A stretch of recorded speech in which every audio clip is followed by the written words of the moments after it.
संध्या को वशिष्ठ जी ने जो तपस्या के लिए जिस मंत्र का को साधन बताया था, से उत्तम भक्ति भाव उसी से उत्तम भक्ति भाव के साथ वह भगवान शंकर की आराधना करने लगी। उसने भगवान शिव में अपने चित्त को लगा लिया और एकाग्र मन से बड़ी भारी तपस्या करने लगी। उस तपस्या में लगे हुए उसके 4 युग व्यतीत हो गए।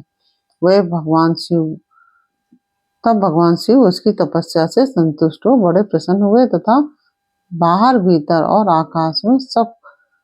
आकाश में अपने स्वरूप का दर्शन कराकर जिस रूप में वह चिंतन करती थी, उसी रूप से उसकी आंखों के सामने प्रकट हो गए। ओम नमः शिवाय। राधे राधे। कैसे हैं आप लोग? ईश्वर कृपा से आप सब अच्छे होंगे। ईश्वर आप सब पर कृपा बनाए रखे, सबका कल्याण करे। आज हम बताने जा रहे हैं शिव महापुराण की रुद्र संहिता द्वितीय सती खंड के 6वां अध्याय। संध्या की तपस्या, उसके द्वारा भगवान शिव की स्तुति तथा उससे संतुष्ट हुए शिव का उसे अभिष्ट वर दे मेधा तिथि के यज्ञ में भेजना। ओम नमः शिवाय। ओम नमः शिवाय। हर हर भोले नमः शिवाय।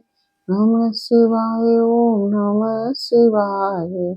हर हर भोले नमः शिवाय। ओम नमः शिवाय।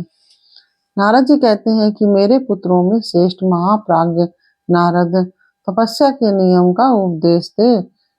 जब वशिष्ठ जी अपने घर चले गए तब तप के उस विधान को समझकर संध्या मन ही मन बहुत प्रसन्न हुई। फिर तो वह सानंद मन से तपस्विनी की योग भेष बनाकर बृहल्लोहित सरोवर के तट पर तपस्या करने लगी। वशिष्ठ जी ने तपस्या के लिए जिस मंत्र को साधन बताया था, उसी से उत्तम भक्ति भाव के साथ वह भगवान शंकर की आराधना करने लगी। उसने भगवान शिव में अपने चित्त को लगा दिया और एकाग्र मन से वह बड़ी भारी तपस्या करने लगी। उस तपस्या में लगे हुए उसके 4 युग व्यतीत हो गए। तब भगवान शिव उसकी तपस्या से संतुष्ट हो बड़े प्रसन्न हुए तथा बाहर भीतर और आकाश में अपने स्वरूप का दर्शन कराकर जिस रूप का वह चिंतन करती थी, उसी रूप में उसकी आंखों के सामने प्रकट हो गए। उसने मन से जिनका चिंतन किया था, उन्हीं प्रभु शंकर को अपने सामने खड़ा देखकर वह अत्यंत आनंद में निमग्न हो गई। भगवान का मुखारबिंदु बड़ा प्रसन्न दिखाई देता था। उनके स्वरूप से शांति बरस रही थी। वह सहसा भयभीत हो सोचने लगी कि मैं भगवान हर से क्या कहूँ, किस तरह इनकी स्तुति करूं।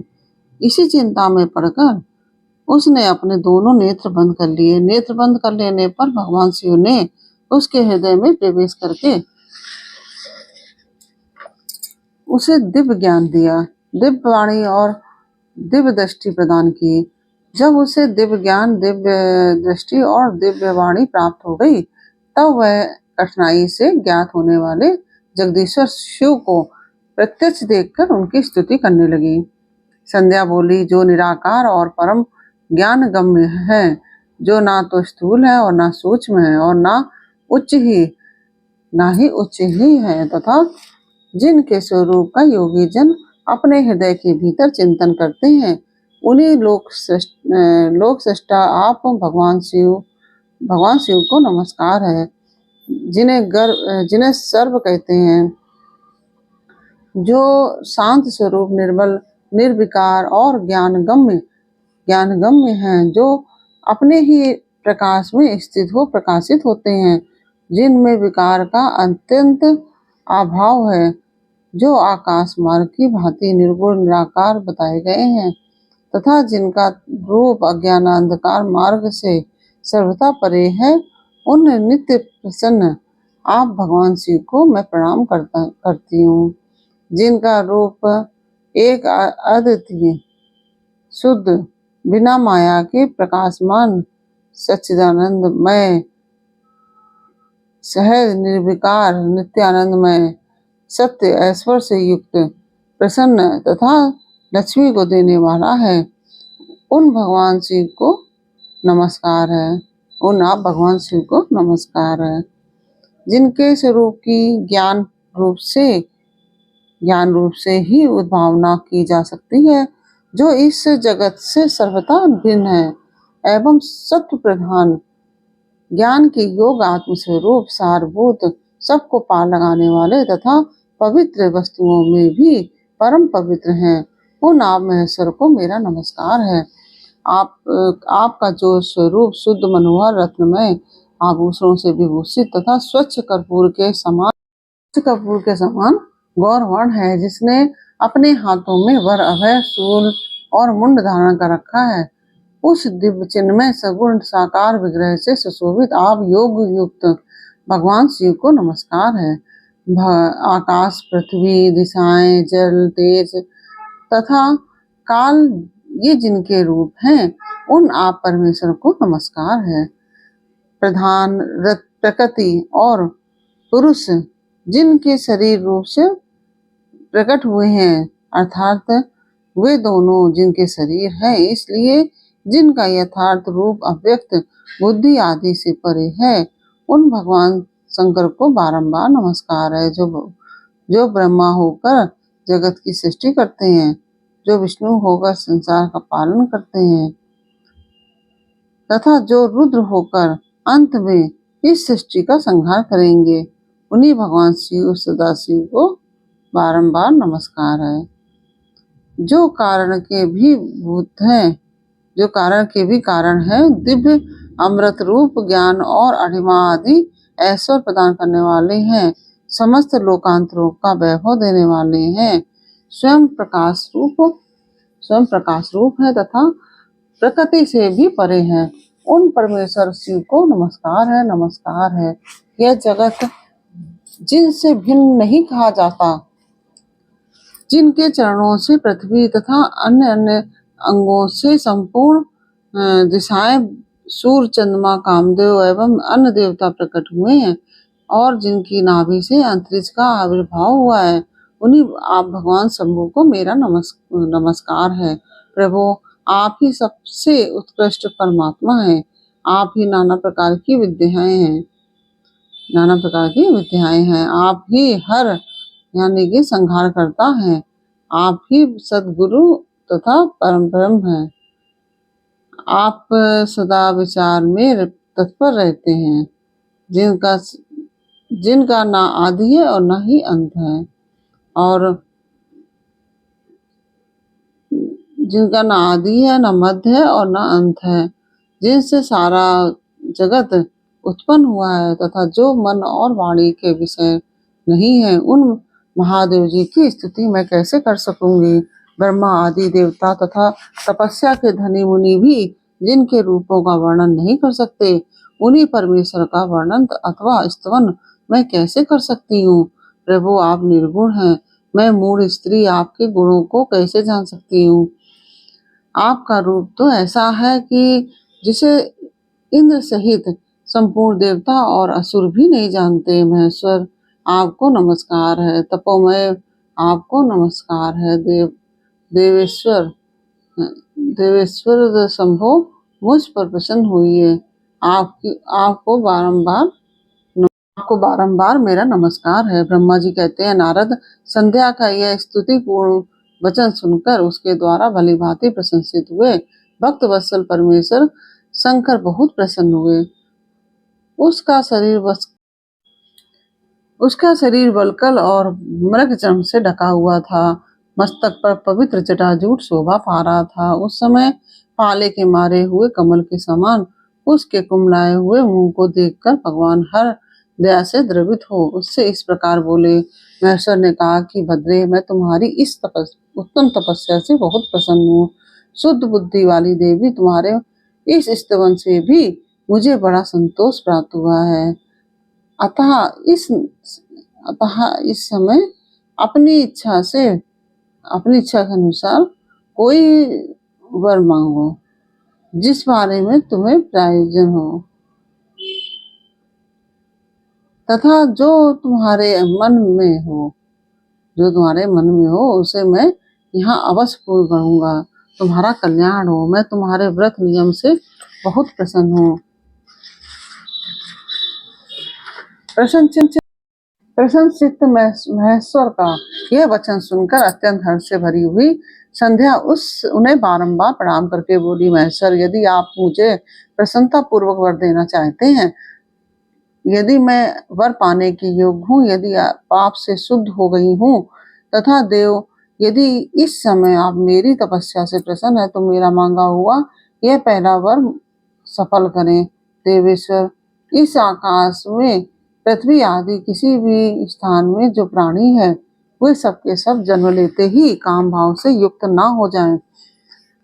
नाथ, मेरी सकाम दृष्टि कहीं ना पड़े, मेरी सकाम दृष्टि कहीं भी ना पड़े। जो मेरे जो पति हों वे ही मेरे अत्यंत सुहृदय हों। पति के अतिरिक्त जो भी पुरुष मुझे सकाम भाव से देखे उसके पुरुष तत्व का नाश हो जाए, वह तत्काल नपुंसक हो जाए। निष्पाप संध्या का यह वचन सुनकर प्रसन्न हुए भक्त वत्सल भगवान शंकर ने कहा कि देवी, तो संदेश सुनो। भद्रे, तुमने जो वर मांगा है वह सब तुम्हारी तपस्या से संतुष्ट होकर मैंने दे दिया। प्राणियों के जीवन में मुख्यतः 4 अवस्थाएं होती हैं। पहली शैशवावस्था, दूसरी कुमारावस्था, तीसरी यौवनावस्था तथा चौथी वृद्धावस्था। तीसरी अवस्था होने पर देहधारी जीव काम भाव से युक्त होंगे। कहीं कहीं दूसरी अवस्था के अंतिम भाग में ही प्राणी सकाम हो जाएंगे। तुम्हारी तपस्या के प्रभाव से मैंने जगत में सकाम भाव के उदय की यह मर्यादा स्थापित कर दी है, जिससे देहधारी मनुष्य जन्म लेते ही कामासक्त ना हो जाएं। तुम भी इस लोक में जैसे दिव्य सती भाव को प्राप्त करो। तुम भी इस लोक में वैसे सती भाव को प्राप्त करो, जैसा तीनों लोकों में दूसरी किसी स्त्री के लिए संभव नहीं होगा। पारिग्रहण करने के वाले पति के सिवा जो कोई भी पुरुष सकाम होकर तुम्हारी ओर देखेगा वह तत्काल नपुंसक होकर दुर्बलता को प्राप्त हो जाएगा। तुम्हारे पति महान तपस्वी तथा दिव्य रूप से संपन्न एक महाभाग महर्षि होंगे, जो तुम्हारे साथ 7 कल्पों तक जीवित रहेंगे। तुमने मुझसे जो वर मांगे थे वे सब मैंने पूर्ण कर दिए हैं। अब मैं तुम्हारी दूसरी बात कहूंगा, जो पूर्व जन्म से संबंध रखती हैं। तुमने पहले से ही यह प्रतिज्ञा कर रखी है कि मैं अग्नि में अपने शरीर को त्याग दूंगी। उस प्रतिज्ञा को सफल करने के लिए मैं तुम्हें एक उपाय बताता हूँ, उससे निसंदेह करो। एक उपाय बताता हूँ, उसे निसंदेह करो। मुनिवर मेधा तिथि का एक यज्ञ चल रहा है जो 12 वर्षों तक चालू रहने वाला है। उसमें अग्नि पूर्णतया प्रज्वलित है। तुम बिना विलंब किए उसी अग्नि में अपने शरीर का उत्सर्ग कर दो। इसी पर्वत की उपत्यका में चंद्रभागा नदी के तट पर तपसा आश्रम में मुनिवर मेधा मुनि महायज्ञ का अनुष्ठान करते हैं। मेधा मुनि महायज्ञ का अनुष्ठान करते हैं। तुम स्वच्छंदता पूर्वक वहां जाओ। मुनि तुम्हें वहां देख नहीं सकेंगे। मेरी कृपा से तुम मुनि की अग्नि में प्रकट हुई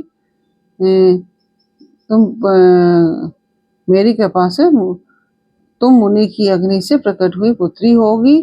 तुम्हारे मन में जिस किसी स्वामी को प्राप्त करने की इच्छा हो उसे हृदय में धारण करके उसी का चिंतन करते हुए तुम उसी का चिंतन करते हुए तुम अपने शरीर को उस यज्ञ की अग्नि में होम दो। संध्या, जब तुम इस पर्वत पर 4 युगों तक के लिए कठोर तपस्या कर रही थी, उन्हीं दिनों उस चतुर्युगी का सतयुग बीत जाने पर त्रेता के प्रथम भाग में प्रजापति दक्ष के बहुत सी कन्याएं हुई। उन्होंने अपनी उन सुशीला कन्याओं का यथायोग वरों के साथ विवाह कर दिया। उनमें से 27 कन्याओं का विवाह उन्होंने चंद्रमा के साथ किया। चंद्रमा अन्य सब पत्नियों को छोड़कर केवल रोहिणी से प्रेम करने लगे। इसके कारण क्रोध से भरे हुए दक्ष ने जब चंद्रमा को शाप दे दिया, तब समस्त देवता तुम्हारे पास आए। परंतु संदेह, तुम्हारा मन तो मुझ में लगा हुआ था। तुमने ब्रह्मा जी के साथ आए हुए उन देवताओं पर दृष्टिपात ही नहीं किया। तब ब्रह्मा जी ने आकाश की ओर देखकर और चंद्रमा पुनः अपने स्वरूप को प्राप्त करें, यह उद्देश्य मन में रखकर उन्हें शाप से छुड़ाने के लिए एक नदी की सृष्टि की, जो चंद्र या चंद्रभागा नदी के नाम से विख्यात हुई। चंद्रभागा के प्रादुर्भाव काल में ही महर्षि मेधातिथि यहाँ उपस्थित हुए थे। तपस्या के द्वारा उनकी समानता करने वाला ना तो कोई हुआ है और ना होगा ही। उन महर्षि ने महान विधि विधान के साथ दीर्घ काल तक चलने वाले ज्योतिष्टोम नामक यज्ञ का आरंभ किया है। उनमें अग्निदेव पूर्ण रूप से प्रज्वलित हो रहे हैं। उसी आग में तुम अपने शरीर को डाल दो और परम पवित्र हो जाओ। ऐसा करने से इस समय तुम्हारी यह प्रतिज्ञा पूर्ण हो जाएगी। इस प्रकार संध्या को उसके हित का उपदेश देकर देवेश्वर भगवान शिव वहीं अंतर्ध्यान हो गए। इसके साथ ही अध्याय 6 छठा अध्याय पूर्ण हुआ। और यह अध्याय आपको कैसा लगा यह हमें कमेंट बॉक्स में अवश्य बताइए। अच्छा लगा हो तो वीडियो को लाइक शेयर अवश्य कीजिए। और यदि आपने हमारे चैनल को सब्सक्राइब नहीं किया तो प्लीज़ आप सब्सक्राइब अवश्य कर लीजिए। बेल आइकन बटन अवश्य दबा दीजिए, जिससे कि हमारे आने वाले सारे वीडियोस आपको प्राप्त हो सकें। और फिर मिलते हैं आपसे अगले अध्याय के साथ अगले वीडियो में। तब तक के लिए ओम नमः शिवाय। राधे राधे।